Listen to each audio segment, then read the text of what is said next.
Hello student, this is your second lecture for preposition. Preposition के लिए आपका दूसरा लेक्चर है ये। Today we will studying kinds of preposition. That means preposition के यानी कि अव्यय के प्रकार। Then first one is preposition of time. Preposition of time इसके अंतर्गत क्या आता है? इसके अंतर्गत at, by, between, before, after, during, in, on, to, from, since, till, until आदि ऐसे रिलेटेड जो वर्ड आते हैं, ये जो भी शब्द हैं, ये समय सूचक प्रीपोजिशन के लिए यूज होते हैं। क्लियर? एग्जाम्पल देखते हैं। For example, he will return before dinner. वो वापस होगा बिना रात्रि के भोजन के। ये बिफोर जो है यहाँ पे ये है समय सूचक प्रीपोजिशन। क्यों है ये समय सूचक? क्योंकि रात्रि के भोजन से पहले वो वापस आएगा और ये क्लियर पता चल रहा है हमको इस बिफोर के द्वारा। तो ये हो गया समय सूचक का एक एग्जाम्पल। सेकंड वन क्या है आपका एग्जाम्पल? सॉरी, सेकंड आपका प्रीपोजिशन क्या है? प्रीपोजिशन ऑफ प्लेस और पोजीशन, यानी कि स्थिति या स्थान सूचक अव्यय। स्थिति या स्थान सूचक अव्यय इसके अंतर्गत at, above, across, against, before, behind, in, on, over, under आदि शब्द इसके अंतर्गत आते हैं। दैट मीन्स कि ये जितने भी वर्ड हैं इनसे रिलेटेड, स्थिति या स्थान से रिलेटेड जब प्रीपोजिशन का यूज होता है तो उसके लिए ये शब्द आते हैं। अब हम एग्जाम्पल चेक करते हैं किसके लिए? प्लेस और पोजीशन के लिए। जैसे he is at home. He is at home, ये वह घर पर है। तो ये एट क्या हो गया यहाँ पे? स्थान के लिए हो गया। He is under a tree, ये अंडर पेड़ के, वह पेड़ के नीचे बैठ रहा है। ये अंडर क्या हो गया यहाँ पे? एक स्थान के लिए अव्यय है। तो ये अंडर क्या हो गया यहाँ पे? स्थान और प्लेस के लिए प्रीपोजिशन हो गया। Now third one is relative preposition. Relative preposition means संबंध सूचक स्थिति। संबंध मीन्स दो वर्ड्स का रिलेशन बताना। इसके अंतर्गत बिटवीन, अमंग, अमंगस्ट आदि शब्द आते हैं। ठीक है, ये जो है रिलेटिव प्रीपोजिशन यानी संबंध सूचक की स्थिति होती है। इसका एग्जाम्पल क्या है आपका student? There is unity among the boys. लड़कों के अंदर एकता है। तो यहाँ क्या संबंध है? वहाँ कई सारे लड़के हैं और उनके अंदर यूनिटी है। ये अमंग यहाँ पे क्या हो गया आपका? उनके बीच में यूनिटी है, एकता है। Next one is this, there is a friend between him and me. There is a friendship between him and me. मुझ में और उसमें मित्रता है। तो मुझसे उसका कोई रिश्ता मित्रता का जो बन रहा है वो बिटवीन के थ्रू बन रहा है। There is friendship between him and me. दोस्ती है हमारी उसके साथ और मेरे साथ। तो हम दोनों का रिश्ता किससे बन रहा है? बिटवीन से। तो बिटवीन क्या हो गया यहाँ पे? संबंध सूचक की स्थिति हो गई, इसलिए ये रिलेटिव प्रीपोजिशन हो गया। नेक्स्ट देखते हैं हम प्रीपोजिशन ऑफ डायरेक्शन। मतलब कि जहाँ दिशा से रिलेटेड कोई भी चीज हो, दिशा अगर बतानी है तो उसके अंतर्गत आपका above, into, on, to, towards, up, down ऐसे आदि शब्द आते हैं। ठीक, above, into, on, to, towards, up and down. Example check करते हैं हम। He climbed up a tree.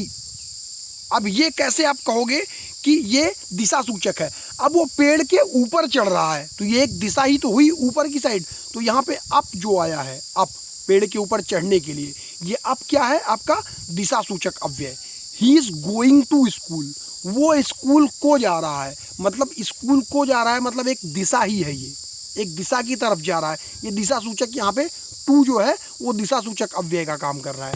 Next हम चेक करते हैं डेस्टिनेशन प्रीपोजिशन, मतलब गंतव्य स्थान। डेस्टिनेशन जैसे हम बोलते नहीं है कि हमें इस डेस्टिनेशन पे जाना है, इसके अंतर्गत क्या आता है आपका? टू, फ्रॉम, बाय आदि ये शब्द डेस्टिनेशन से रिलेटेड आते हैं। एग्जाम्पल चेक करते हैं। He is coming from school, वो स्कूल से आ रहा है। फ्रॉम क्या हो गया यहाँ पे? डेस्टिनेशन तो हो गया, स्कूल से आ रहा है। I am going to market, मैं बाजार को जा रहा हूँ, ये भी एक गंतव्य से रिलेटेड हो गया, डेस्टिनेशन से रिलेटेड। नेक्स्ट आपका है स्टेट और कंडीशन, दशा या अवस्था। दशा या अवस्था से मतलब क्या हो गया कि इसके अंतर्गत एट, इन, ऑन, अंडर आदि आते हैं दशा और अवस्था में। ठीक है, दशा और अवस्था किसी की कंडीशन आपको दर्शानी हो, किसी की स्थिति आपको बतानी हो, उसको दशा और अवस्था बोलते हैं। जैसे कि for example he came at 8 o'clock, ये एट यहाँ पे क्या है, एट बता रहा है कि वो 8 बजे यहाँ आया, मतलब स्थिति उस समय क्या थी, 8 बजे वो यहाँ पे आया, वो उसकी स्थिति थी। Now next one, she is in her room, वो अपने कमरे में थी, ये इन क्या है, वो उसकी स्थिति बता रहा है, कि दशा बता रहा है कि वो अपने कमरे में थी, ये इन क्या है, यहाँ पे स्थिति से रिलेटेड प्रीपोजिशन। नेक्स्ट हमारा आता है चेंज ऑफ स्टेट, अवस्था में परिवर्तन। अवस्था में परिवर्तन क्या होता है, जैसे अवस्था में परिवर्तन का एक एग्जांपल होता है सॉलिड, लिक्विड, गैस, तो उसके लिए हम क्या यूज करते हैं, इनटू, टू या एट। इनटू, टू या एट क्या होता है, चेंज ऑफ स्टेट के लिए आता है। एग्जाम्पल चेक करते हैं students, boys are at play. अब इसका मतलब ये नहीं है कि लड़के खेल पर हैं, लड़के, उसकी स्थिति ये बता रहा है, ये इस समय करंट स्थिति कि लड़के किस अवस्था में है, इस समय खेलने की अवस्था में है। Then boys are at play, ये एट क्या हो गया आपका, एक अवस्था संबंधी प्रीपोजिशन हो गया। ही डाइड इन माइजरी, वो मर गया, कैसे मर गया, माइजरी, माइजरी मतलब कंजूसी से मर गया वो, तो उसकी वो स्थिति अवस्था थी, उसकी अवस्था चेंज हुई, वो पहली चीज तो कंजूस था, इसकी वजह से मर गया वो, माइजरी की वजह से वो मर गया, तो ये उसकी दशा थी। नेक्स्ट आपका आता है नंबर 8, एम, गोल, पर्पज, टारगेट। ये सारी चीजें एक्चुअली एक होती हैं, लक्ष्य या उद्देश्य जो हमारा होता है उससे रिलेटेड प्रीपोजिशन। इसके अंतर्गत सिर्फ फॉर आता है, फॉर सिर्फ एम्स, गोल, पर्पज, टारगेट के लिए आता है। क्लियर, जैसे he died for his society, वो अपने समाज के लिए मर गया, तो क्या हो गया, वो उसका टारगेट था कि मुझे समाज के लिए कुछ करना है और उसके लिए मर गया, तो ये फॉर यहाँ पे क्या हो गया, उद्देश्य सूचक अव्यय। नेक्स्ट है ही लिव्स फॉर अदर्स, वो दूसरों के लिए जीता है, यहाँ पे भी क्या हो गया, उसका एक उद्देश्य हो गया, एक लक्ष्य हो गया कि दूसरों के लिए जीता था, तो ये फॉर क्या है यहाँ पे, ये है उद्देश्य सूचक अव्यय। आपका 9th नंबर है, 9th number is this, source या ओरिजिन। सोर्स का मतलब होता है स्रोत और ओरिजिन का मतलब होता है उद्गम स्थान, तो सोर्स या उद्गम से रिलेटेड अव्यय। इसके अंतर्गत 2 आते हैं, फ्रॉम और ऑफ आदि शब्द आते हैं, फ्रॉम और of mainly.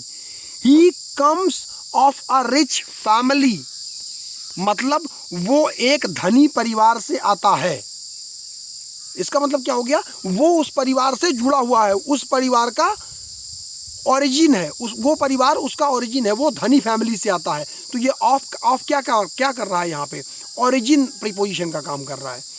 This is a story of a great author Blackwell, ये एक ऐसी ये कहानी एक महान लेखक ब्लैकवेल की है।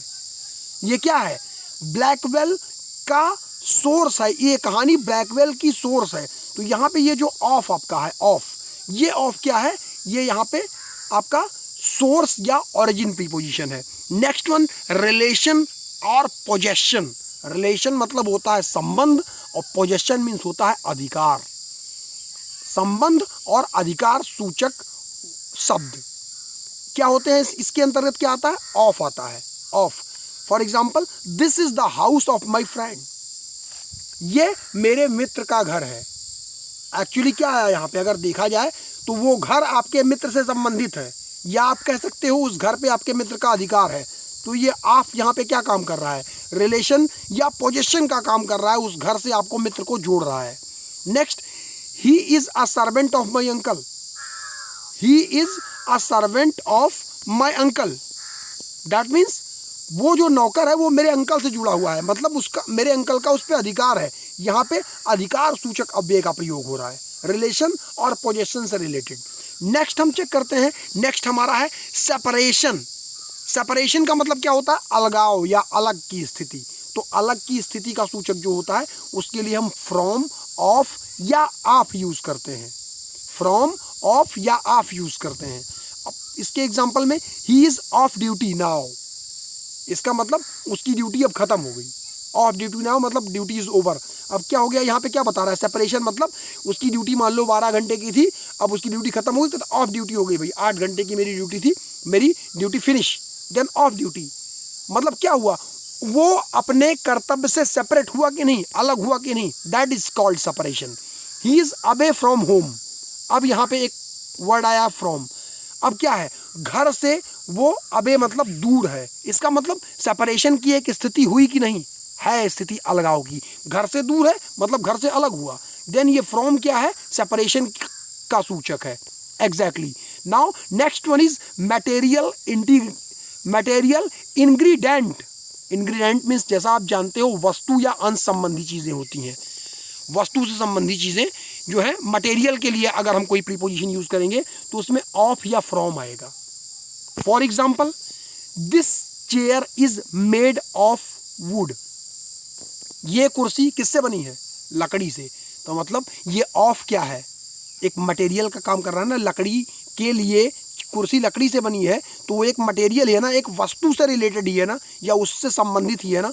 तो ये ऑफ जो है वो एक्चुअली उस चेयर से उस मटेरियल या इंग्रेडिएंट को दर्शाता है। Next one is we make butter from milk. हम मक्खन दूध से बनाते हैं।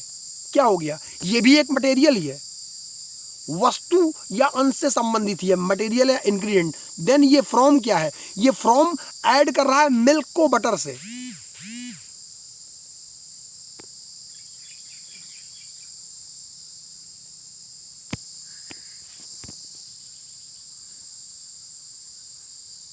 Sorry for inconvenience, it's a little pause. Now आपका ये 12 टाइप के 12 टाइप के प्रीपोजिशन फिनिश हुए। नेक्स्ट क्लास में हम इसके आगे डिस्कस करेंगे। Thanks to all.